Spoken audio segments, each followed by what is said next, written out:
Welcome to Trojans Live, the exclusive USC Trojans coaches show. Place is down. The kick is away. It's got the distance. He's got it. And it's good. And there's no time on the clock.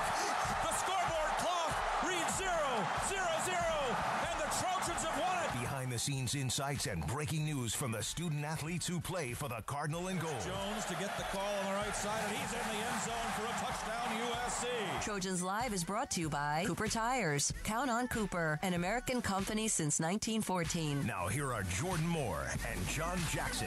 Hello and welcome everyone to Trojans Live on ESPN LA 710. Tune in and live right here on Twitter at USC_athletics. The Trojans have found life on the road to be difficult, but they are coming home to the Coliseum for a Friday night tilt against Washington State. USC head coach Clay Helton and defensive lineman Christian Rector are here to break it all down. I am Jordan Moore alongside John Jackson. JJ, let's get right to the coach who's sitting down after a Monday practice. Everything gets moved up, so the Trojans went after it today.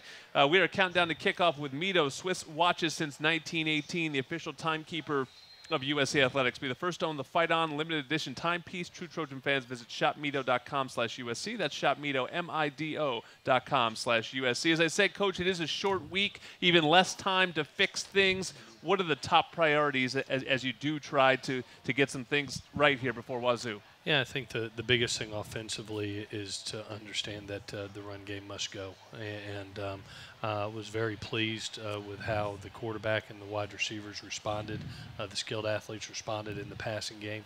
But obviously the best friend of a quarterback is a running game. And I thought the movement pressures in that game, zone pressures, affected us assignment-wise coming out of it. And we worked a lot on that today. About 80% of our reps were against zone pressure movements and running the football. You know, Coach, you guys get off to a good start in the first quarter. You get a 14-3 lead. Everything seems to be going, perfectly. Now that you've watched the film and evaluated, was there a turning point or an adjustment that was made? Where did things start to turn? Probably the miscommunication down on 4th and 1 was one that, just is in the pit of my stomach right now, because could not have had a better play called. I thought T called the perfect play. They loaded the box. He was going to get outside and just had a miscommunication with our offensive line, and because of it, didn't have a puller. And at the end of the day, that hurt us. And then I thought, when getting the turnover that Christian got, and then the next play we hit Amon-Ra, we're down in the red zone. We got a chance to cut it to a one-score game on Chase McGrath, who's a pretty dang good field goal kicker, and to get it blocked and goes from a one-score game to a three-score game. I thought that was the knife that hurt us. Yeah, I was going to take you through both those sequences. Those were clearly the crucial sequences of the game. Let's start with that first one. So you're up 14-13. You get stuffed on the goal line. I think you explained that well. But the one good thing about going forward on 4th and 1 at the 1 is they're backed up if you do get stuffed. Yeah.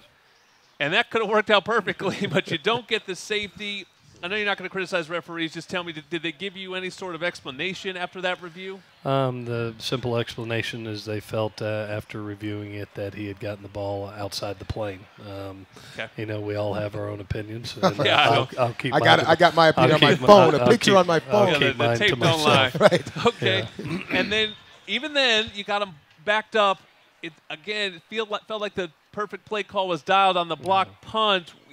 What happened there? We were so excited about it. I mean, when John Baxter comes in and tells me checkmate, I get excited because he knew he had him out schemed, and we had practiced it all week, and we knew it would come from our right side when we were on our left hash.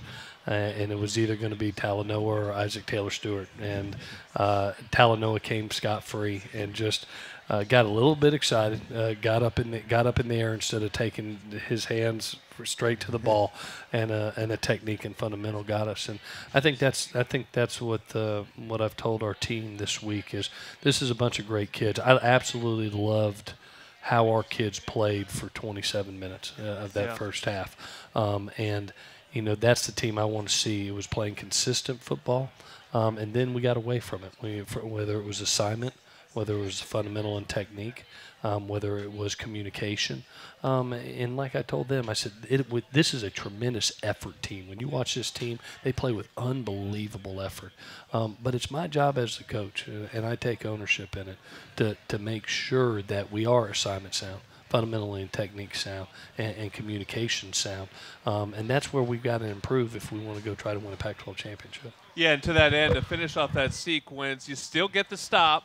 They punt. You had good field position, but you go backwards, minus 14 on the drive, then a 13-yard punt, which was a consistent problem in the game, and you end up giving up a field goal. At halftime, are you just sort of fighting a little bit, being deflated because somehow you're losing at halftime, and if I given you a million scenarios, up 14-13 at the 1, I don't think you would have said, oh, we're going to go into halftime losing. It really did flip on you there. No, I thought we were in the perfect position. I thought we were getting ready to go up 21-13. Yep. And then all of a sudden you're sitting there and you're going to get the ball at midfield with an opportunity to go up to, and instead they get the late drive, which was a short drive.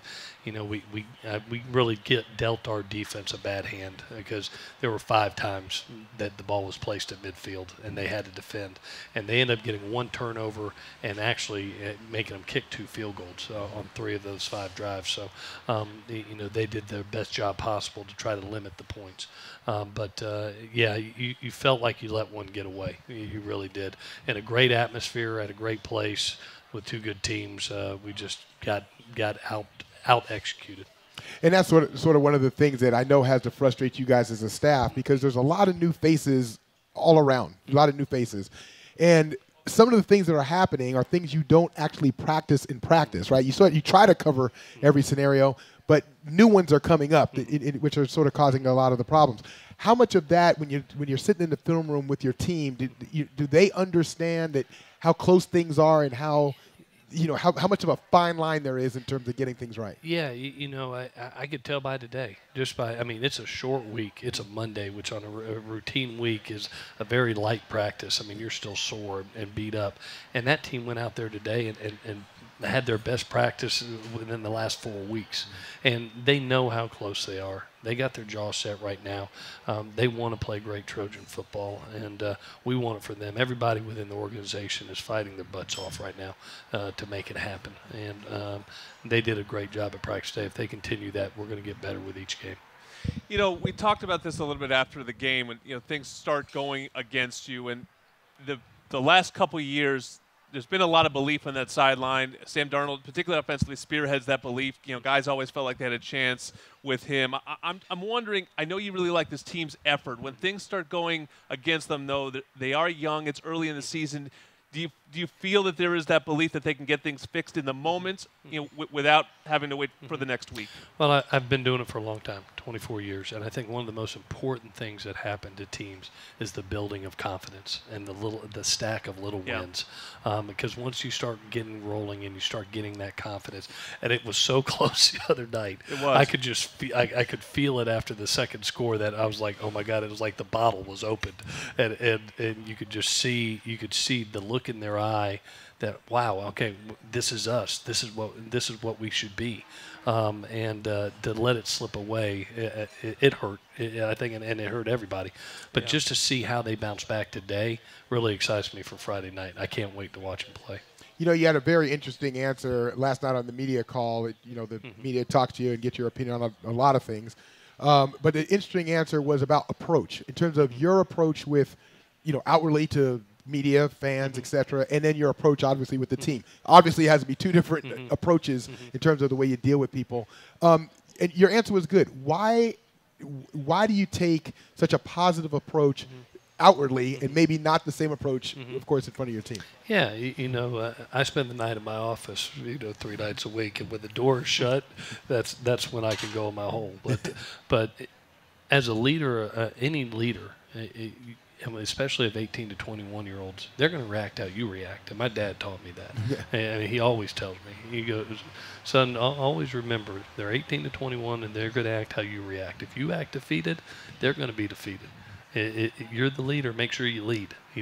Show them the problem, show them the issue, give them an answer how to solve it, and then drive them to do it, and be positive about it, and build their confidence. And it's hard in today's world. And I tell them, I say, guys, we all have roles. Our job as coaches is to help you win games. Your job as players is to take coaching and to go perform. The job of the media is to report and give their opinion. And the job of the fan is to give passion. Both, whether that's good passion or bad passion, winning or losing. That's the beauty of the game. And if you can't take criticism, and if you can't take opinion, you're in the wrong sport, because it only gets worse from here. Wait till you go, this is nothing. Wait till you go to the next level, and you're with the New York Jets or the Giants or something like that. They're going to criticize every throw, every catch, every anything. So, at the end of the day, how you react with your kids is how they're going to react. And I just choose to be upbeat. I choose to say, you know what, let's go do it together. Let's get better together. It's only us in this room. We're all that matters, right. So, and I think kids feed off that. And we've been in this hole before, and we'll climb out of it again. Well, a great opportunity to get started on that climb on Friday night. USC Washington State. Trojans return home to the Coliseum. Kickoff is at 7:30 p.m. Be on ESPN and right here on ESPN LA 710. We'll talk about that matchup next. You're listening to Clay Helton on Trojans Live. Listening to Trojans Live, brought to you by Cooper Tires. Trojan fans, here's a deal for you right now. When you buy 4 select Cooper Tires from a participating dealer, you'll score a voucher good for 4 free tickets to a select Trojan football game during Cooper's annual Buy 4 and Score event. Visit CooperTire.com to find a dealer near you. Now, before we get to this Wazoo game, we've talked a lot about Amon-Ra St. Brown this season, but I feel like we always do it in terms of his relationship with the quarterback, JT Daniels. I wanted to give you a second to sort of separate him as an individual player, and maybe we've gotten spoiled in seeing Robert Woods do this and Marquise Lee do this and some others, but this is a heck of a start for a freshman wide receiver. He was dominant out there on Saturday night in a big spot. Yeah, I tell you, just we've had such good fortune with signing some really talented young men at the wide receiver spot, and here comes Amon-Ra, both physically mature, mentally mature, and as humble a kid as you'll ever meet. Just soaks it all in, wants to be coached, wants to be driven, doesn't say boo, and then gets on the field and is like the best competitor you've ever seen.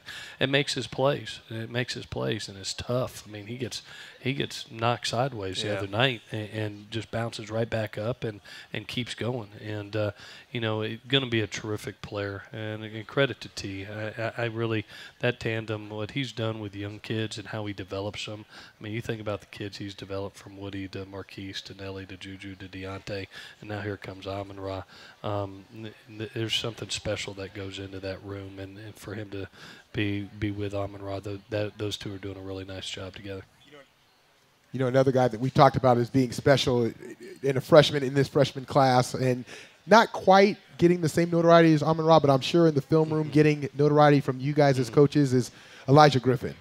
He's come on as a corner, and he plays with no fear. I've seen him in high school a lot, and he plays with that swagger that you love to see at corner. Yeah, I'm in love with this last freshman class because it's filled with talent, but it's filled with the right mentality kids. And Amon-Ra, OG, Isaac Taylor-Stewart is going to be a phenomenal player. You have some skilled players out there that I think are truly special, and OG is one of those guys. He's to be a freshman right now and helping us out on special teams, and he was thrown out again last night at corner and held his own. He just has great instinctiveness. Has kind of a Dory-esque type qualities as far as instinctiveness and explosiveness. He's going to be somebody really special in the future. 2 years ago, you start the season 1-2, and you end up winning the Rose Bowl. That's what everyone, at least in your locker room, is pointing back to, right? There are veterans that have been in this hole, as you said, and climbed out of it. 2 years ago, though, at 1-2, you made a big change. You changed your quarterback. You were very complimentary of JT Daniels after the game, so I don't expect to see that. Do you think at this stage, though, in your mind, and you don't have to tell if it's a game plan thing, but do you feel like you need a big change, or is this more like what you guys were talking about earlier, where it's some little things that we need to get fixed up? We're not that far away. Well, I think right now it's a host of things, and it comes down to doing the right fundamentals, the right assignments, and the right communication. on a consistent basis, time after time after time after time, not just for a couple drives, but every drive. Yeah. And creating a balance on offense. We've had 2 good games of running the ball, and then we don't show up in the run game in the third game. And we have a good day passing the ball in game 1. We're a little bit off in game 2. We come back and throw it well in game 3. What I'm looking for right now is consistency on all levels and in all phases. And once that starts happening, there is enough talent around here to win a lot of football games. And so you wake up and you coach your butt off for as hard as you can, and then do it again the next day. But that's what has to happen in my mind right now. Another trait that this USC team had a year ago that is lacking right now is the turnovers. Last year in turnovers, you're getting the ball out, whether it be a fumble. I mean, the big play won the Texas game with a fumble. Those types of plays, interceptions. These last 2 teams have been very efficient. They haven't turned the ball over. I mean, that's created long fields for you and a lot of different problems. What do you do to get that emphasis back on that? And what are you seeing that can create some turnovers or some opportunities? Yeah, we work it every week, and I thought Christian did a great job the other night. He's been there in the past of finding a way either to get a knockout or a rake out or putting Helton on ball, and came so close. I thought Talanoa had a pick the other night. Yeah, his hands on one. But right now, currently, we're sitting at 2 turnovers in 3 games, and our goal always is to get 3 in a game. And it has created a longer field. It has created a longer field for us. And when you start on the 20, I think the number is like 18% percentage that you'll score. Right. And when you're on that long field, so it's something that when you look up, those turnovers will help. I know our defensive staff has been preaching it all week, and hopefully it'll carry over, and we'll get some on Friday night. Well, one way to get turnovers is pass rush, and that's an area where the production has been down a little bit compared to last year. Last year was prolific. He led the nation in sacks. Porter Augustin did get 2 last week, but of course now you miss him for the first half this week against Washington State. They threw it 65 times last week, so your pass rushers have plenty of opportunities, although they do tend to get it out quickly. How important is the pass rush this week going up against the Mike Leach offense? Yeah, they have an amazing stat right now. I mean, they're sitting at about 180 passes, and they only have 2 sacks. Yeah. So it's absolutely 1 every 90 reps. Which take that ratio? Which is an amazing stat. But it leads me to, 1, their offensive line is playing really well, but 2, the quarterback is just outstanding. Being a quarterback coach by trade, I study each and every opponent's quarterback and give that information to not only our defensive staff but our defensive kids of what their tendencies are. And in watching, Gardner, he is a phenomenal player. I thought it was going to be like, well, okay, thank God, Luke Falk's gone, and here's this next one, and he's just as good. I mean, he is really 70% completion ratio, 412 yards a game. He's lighting the world on fire right now and really has them going and playing very well. One thing that isn't going well is the injury situation. You lost Chase McGrath, which I know is a huge loss for you in the kicking game. Explain what the reaction is there, what you're going to do there, and also to get this punting thing right. I mean, I know punting's like golf, and trust me, there's been times I can't hit my ball in the fairway, so I know what these guys are going through. All the time. It's times. I'm actually pretty good, but there's times I haven't been able to hit the ball in the fairway. But I would imagine it's sort of a similar situation for these punters. What are you doing to try to get them back on track and get them hitting the ball, with a nice draw in the fairway? I know it needs to stop looking like my golf swing. I credit John Baxter. He works tirelessly at it, and I know he was frustrated the other night. Just the protection's great, the coverage was unbelievable, and just each kid took turns, just not hitting it right. And we worked it live today. We've got 20 reps of it today, live, full rush. Michael Pittman's coming off the edge trying to blind, putting as much pressure as we can on them, and they performed better today. Now it's about doing it in games and doing that. But obviously that that was a huge factor in the game as far as field position of putting our defense at midfield, and something that needs to be corrected immediately.